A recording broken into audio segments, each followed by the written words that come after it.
Welcome to the George FT TV YouTube channel. Today we'll discuss all things round 8, our trades and how we went, and whatever else for this week. So usually I say should be good, but we don't have Luke Ryan, so it will not be good. But we scored 2,169, and we ranked pretty much the same as last week. So how I held rank without Luke Ryan and with Tom Green, I don't know. I think Tom Green was like 80% ownership or something, so not a massive one, but yeah, pretty brutal week. And it was the week that the injury-prone players imploded in Yo, Williams, Fife Fife will be back, but was a sub.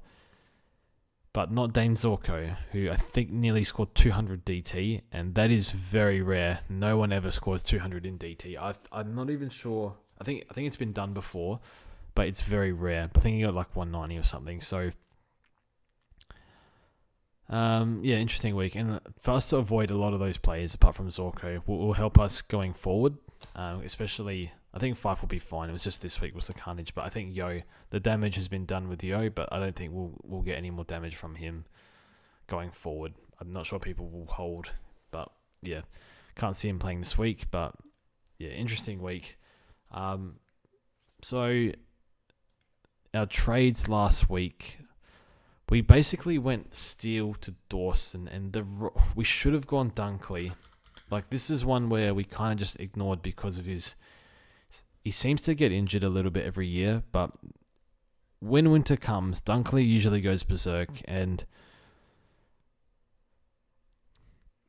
it's got Richmond, Hawthorn okay, Dogs in shambles, Saints mid's not that good. Crow's been giving up to mids, I think, but not sure. I think the Crows midfield's probably better than it was earlier in the year, where it was a bit, now that like Saligo's there and they're finding the balance right. But yeah, really nice pod if you went Dunkley. Nearly went him in other formats, but I went Tom Green instead. So I do feel for you if you brought in Tom Green, because I said in the video I did on Saturday night where the right thing to do was not start a Tom Green on his bye. You know, pick a whoever you want without the bye, because he has that round 12 bye as well. So you can just get him in round 13. But, you know, you did the right thing. You held your nerve, and he bottomed out, and you were getting, 50 points on everyone, 50k on everyone who didn't get him, plus you got probably 50 points in that bye round. You got that advantage, and then you bring him in, and yeah, he kills you. So yeah, that's the worst. That'd be so deflating.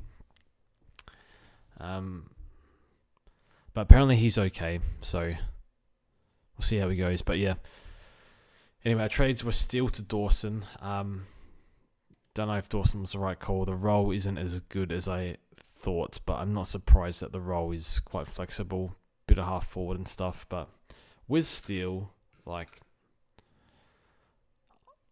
I was just worried about him carrying their knee, which apparently, yeah, they did say that he was. Dawson 48% CBAs, yikes. So this 60 CBAs here, I think, dropped because he's pretty much set out most of the last quarter. That's a concern. They put Laird back in the CBAs, which I didn't expect. I thought he would hover around 50. I wouldn't be surprised if like 50 to 60 is the norm for Dawson, but we'll see what happens. And then ranking a little bit, which is pretty much exactly what I expected. And then like 1 or 2 to Rochelle. So I think this is the mix now for the Crows. So I think Dawson's fine still for DT. SC might be a bit of an uphill battle if he's getting 50% CBAs. So he made 50k. 30k, sorry. 50k if you got him at his lowest. We'll see. But I was a bit worried about injured Steele. Probably the wrong call, but it is what it is. But we did get rid of... We went up 1 down. We brought in Rogers. He scored 20. He's got North next week, but yeah, he's still got negative break even, and I think the job security is fine. We'll speak about the Brisbane game in a second. And then we went, I think, Dempsey to Dylan Moore, and it's probably our best trade for the year. Scored a 140 on debut. Went up 50-something K. 50... Is that 59k? Can't read. Went up lots of money, so that's pretty important for us, because now he has a 21 break even, and if you want a forward, it's probably Dylan Moore. I'm pretty sure he got a fair few CBAs in the last quarter. Not much, 26. But this is more the last 4 weeks. They dropped Warple CBAs. He's actually getting CBAs now, and I think that will push him into it could push him into a mid-90s average. So I think he's the one. We went through all the lists, we're like umming and ahhing on a lot of players, and we fell on Dylan Moore.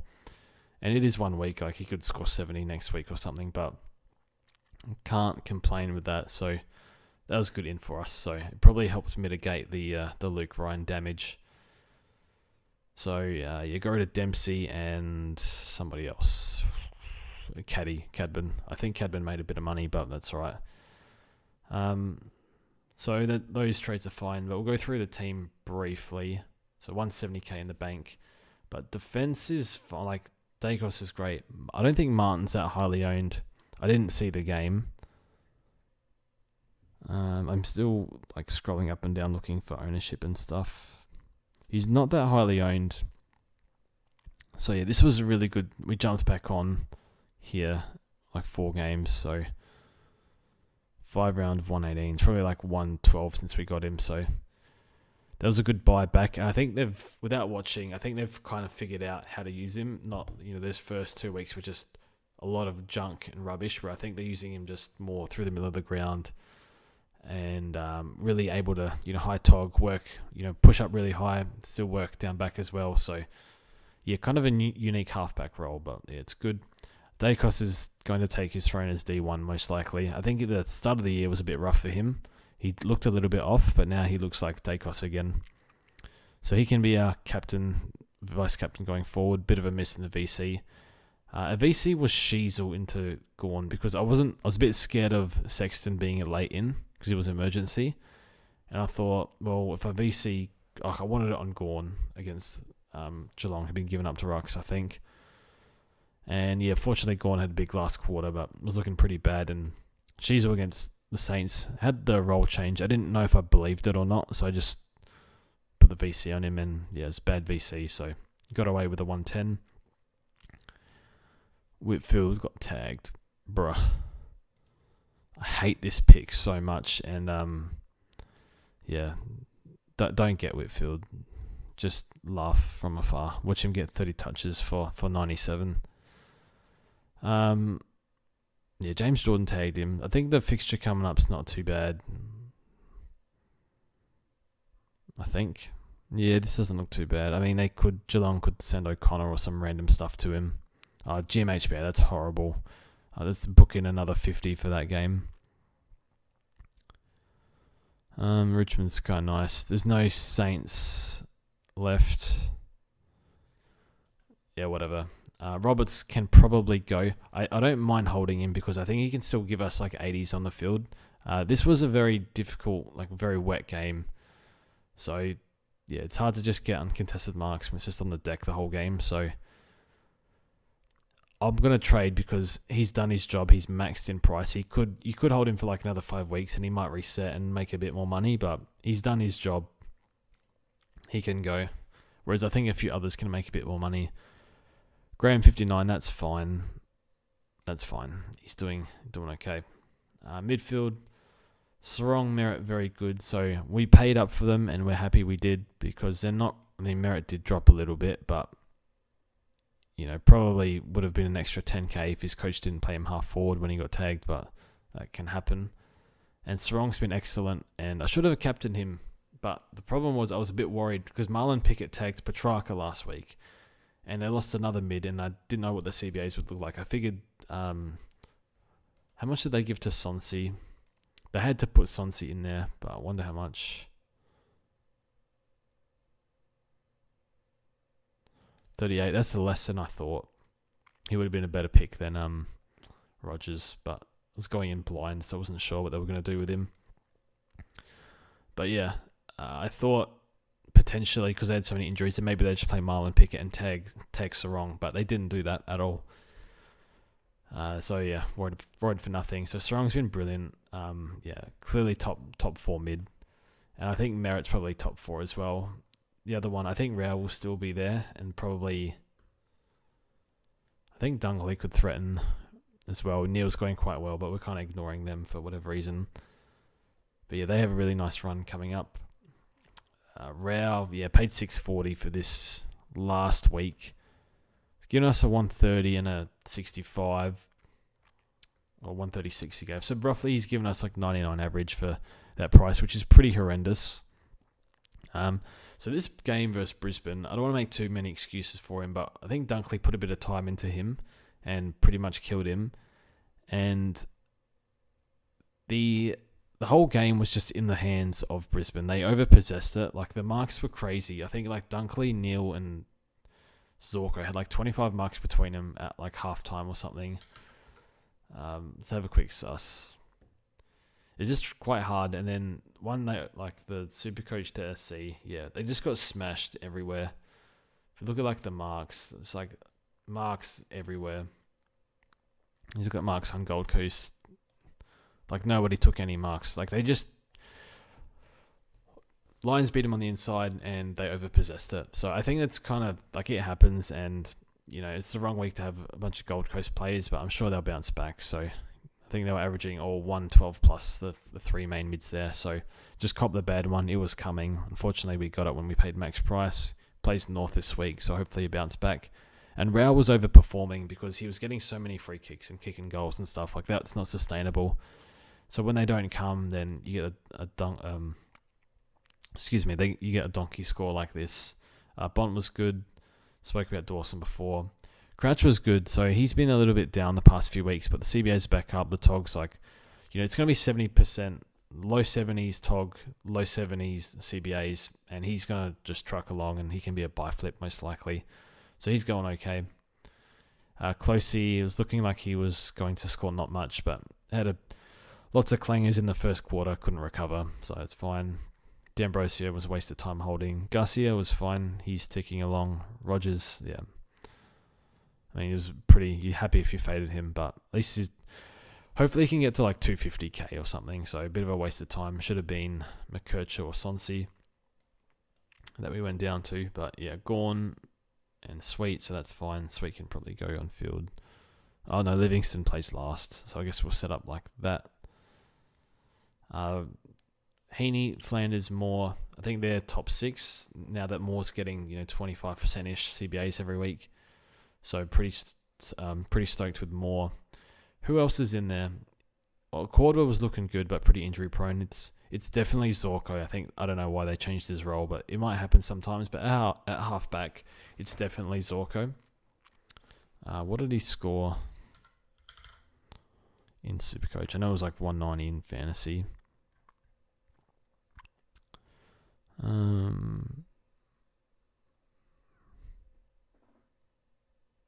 160. Enormous. There's nothing we can do about it. He's got the bye coming up, injury prone. I think we just let it go. So it's Heaney, Flanders, Moore, Zorko, and then it just keep Harley Reid for the time being. And what were Powell's CBAs? I feel like they were lower, or maybe 50%. Yeah, 52. Surely he can do 75s with 50% CBAs. I don't know. I watch Powell and he just feel like he's lost at times. Like, doesn't know where to stand and stuff like that. So I don't know if I feel like it could be coaching. 'Cause I don't know. Watching him in year 1, he just had such a great nous for the ball. I don't know. He just stands and watches a bit much. But 104 break even. Yeah, he'll drop a bit of money, but I think we'll just leave it and he can just stay on the field until we figure out what to do. And I'd rather fix these like D5, D6, M8 slots first, and then we've picked our forward, so go from there. I think Rankin's like, even though he's half forward with just a few CBAs, he's just playing really well. I think he's gone to another level this year. I'm not sure who else. And lucky Sexton was laid out because we put Wilson on the field, so that's all good. We'll touch on captains quickly. I think VC Butters, if you have him. I don't like VC and Gorn off a short break. When did he play? Saturday night. I think it was Saturday night. He scored like 200 on TDK in the preseason, but they're playing Pitnet now. I'm going to skip the VC on Gorn because I don't like the short break older player. Sarong is there if we want him. Merritt's not really a captain because he's had no ceiling games, and I think it will come for sure. But he's just gone 120, 120, 109, like nothing over 140. Not really exciting. I guess Rao for a bounce back against North. Bont plays at the same time. Nick against West Coast. How did he go against West Coast last year? I feel like he didn't go that well. I lie. 120.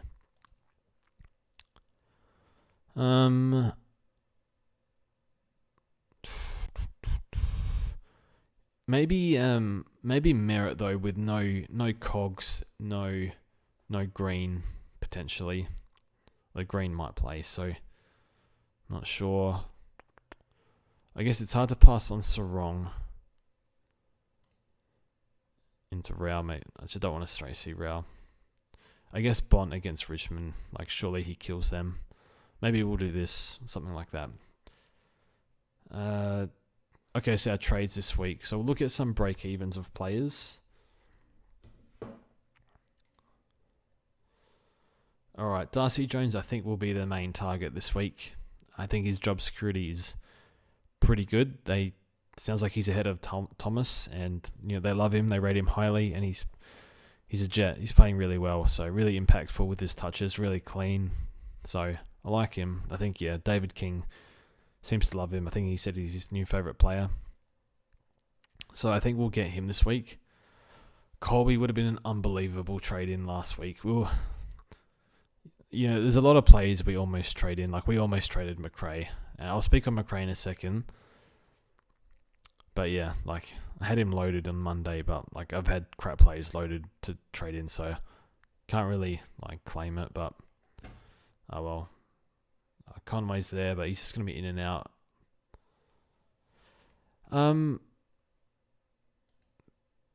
300k for Peatling. I'd rather go McKercher, so it's a waste of time.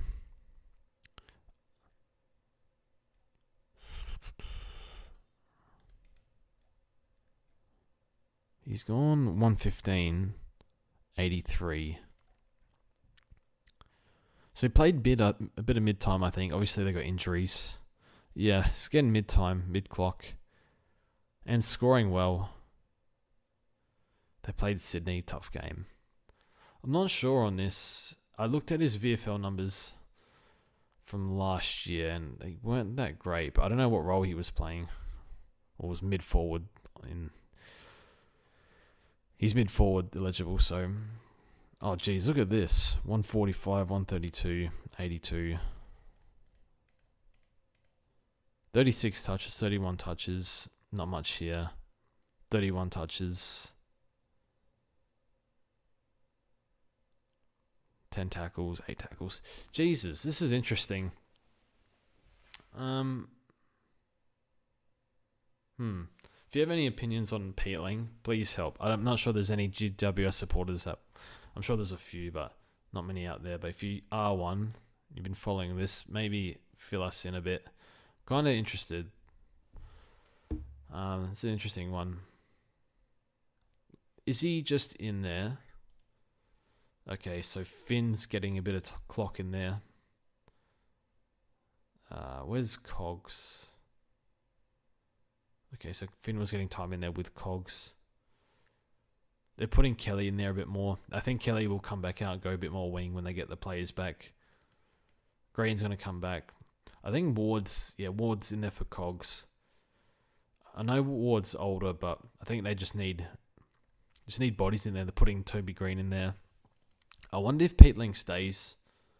Because they got Green, Kelly, Cogs, Callahan, Ward, Peatling.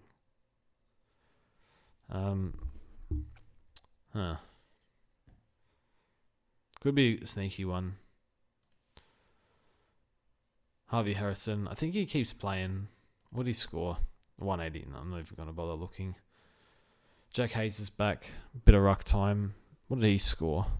Oh, 115. Interesting.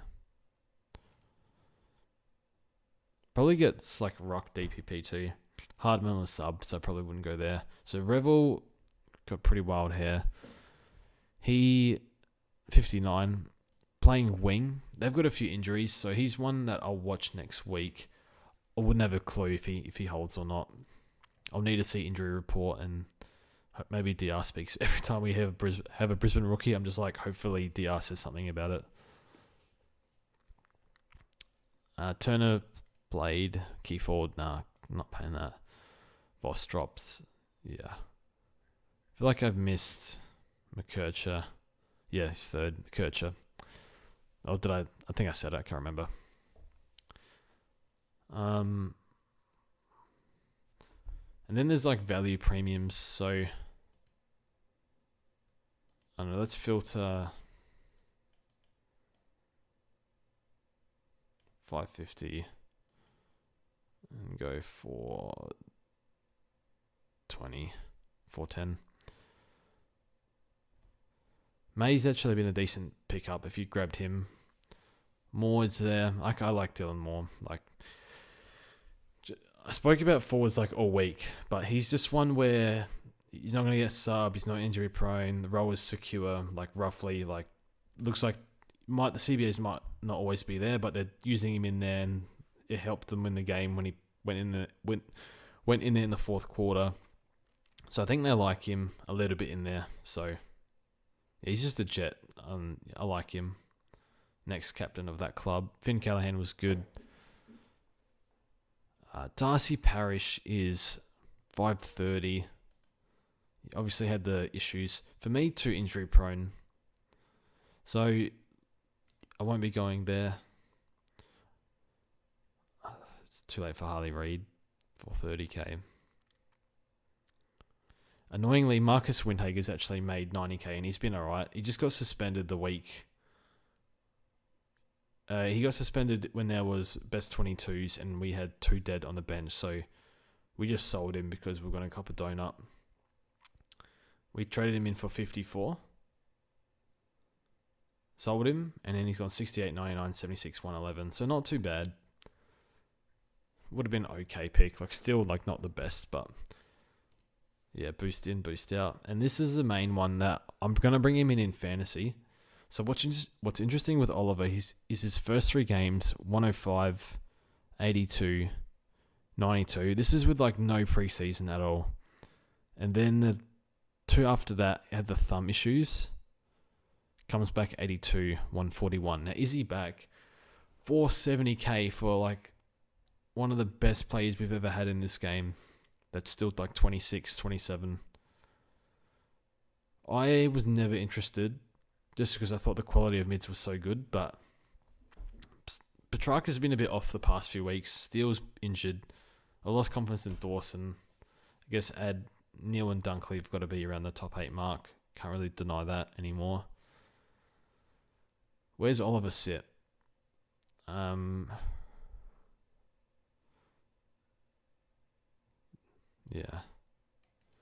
I don't know. He scored 80 last week. I don't know with Oliver. I think with fantasy, he's like 700k, which is just way too cheap to pass up. So yeah, his DT scores were right in the first 3. And I think Petty was saying on the Sunday Footy show, like he's back to his best. I think someone else was saying that too from the club.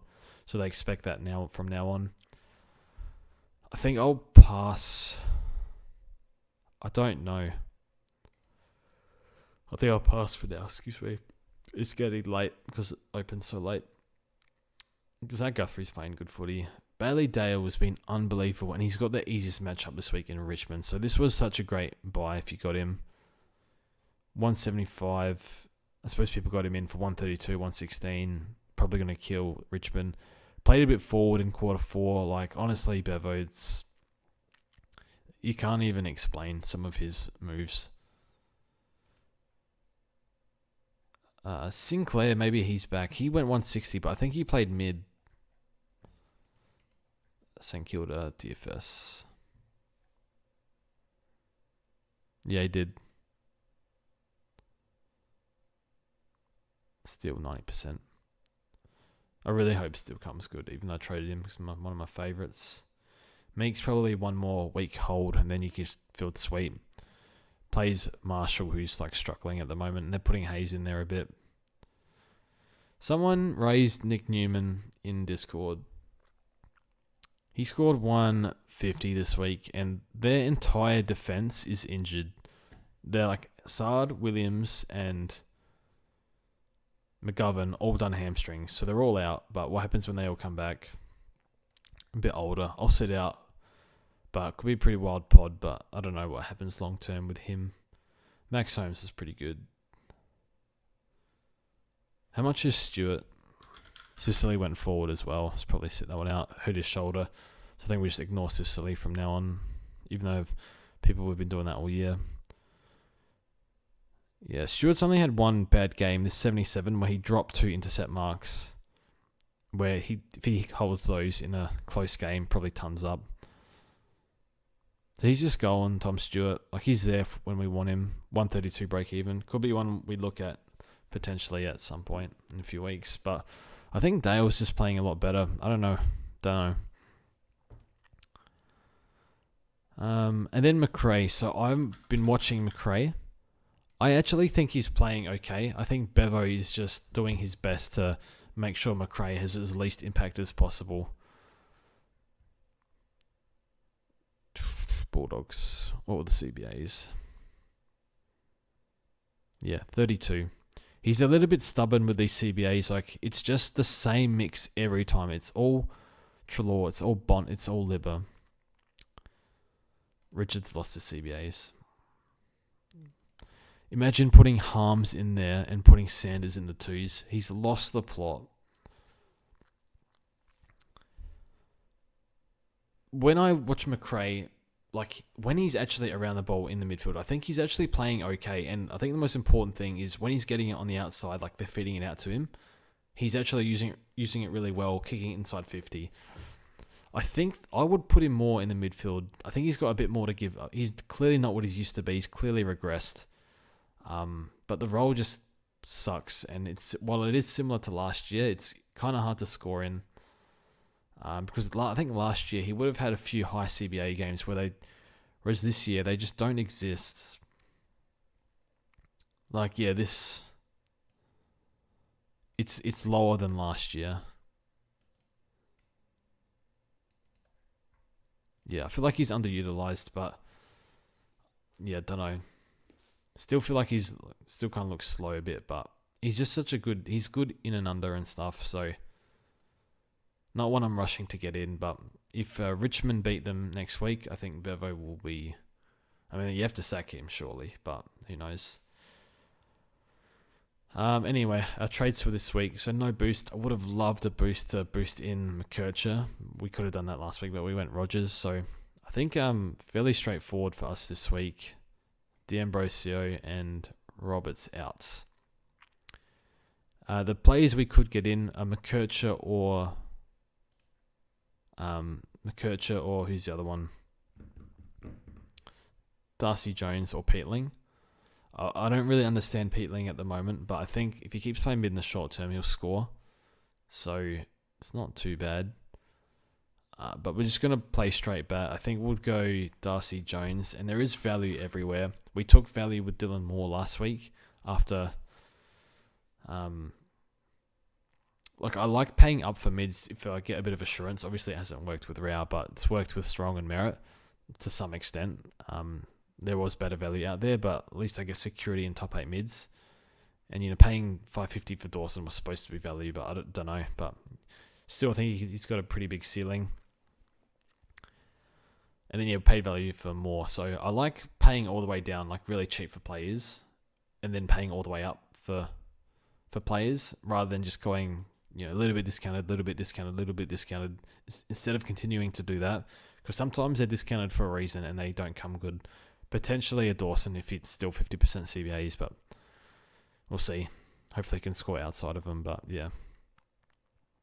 Anyway, Robert's fine to hold, I guess, but I think he's kind of just done his job. The plan was to get Ryan and Butters over the next 2. He must have a very low, like a 40 break even or something. Oops, missed it.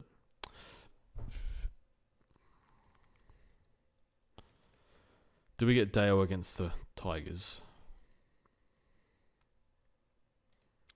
I think we just end the suffering and get Luke Ryan. So I'm pretty sure Butters has a high break even. 148. Butters can wait one. So I do live in fear of Butters and Ryan every week. So we'll stop doing that next. We'll stop fearing them. So I think Butters next week. Hopefully he drops. Hopefully he just goes like 120 and drops another 10, 15k or something. We'll just get that done. So yeah, the problem with Ryan is he plays the Saints in 2 weeks. So maybe they put James Jordan to him this week. Like they did to Whitfield. I think that's definitely on the cards. Maybe we can like check in the telecast if that happens. It is at Optus though, and there's only so much James Jordan can do in terms of like they play differently, Ryan and Whitfield. Like Whitfield cannot intercept, like unless it's like kind of lucky, whereas Ryan can kind of set up for it, gets used high up the ground, and then switch, run to the goal square, switch again, gives up a kick in, goes to the pocket, gets the kick, kicks back to the guy who got the kick out, achieved absolutely nothing, but got 5 points for himself. So yeah, I have to end the suffering and bite the bullet. It's not like I don't feel like this is chasing points. I'm just, if he's gone, I think I looked at these projections before.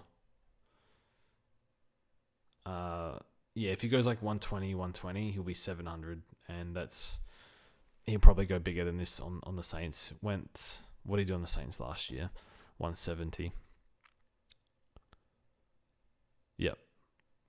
I feel like we're forced here. And then next week, I mean, the value picks is probably Dale and Oliver this week. I guess Dylan Moore with a 20 break even is there too.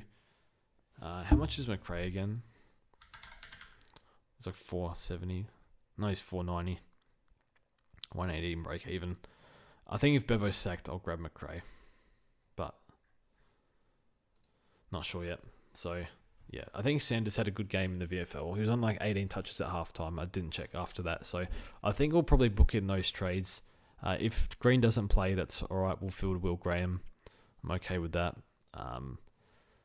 Yeah, it's kind of annoying to ditch good rookies because it'd be nice to hold through the buys, but we need their money. So I think next week is just a 1 up, 1 down. Probably Closey and Darcy and get Zach Butters. Then midfield's pretty much done except for buy flipping.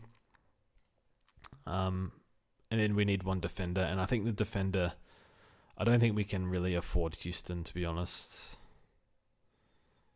Let's have a look. I think probably Tom Stewart for 520k or something. What's Stewart at the moment? D16. Obviously with the injury game. Averaging 98. So I think he can do like 105. That's almost top 6. So Vlosten doesn't really count. McGovern I'm just going to ignore. Injury prone. McGrath and Clark are pretty random. Yeah, Whitfield down to D11.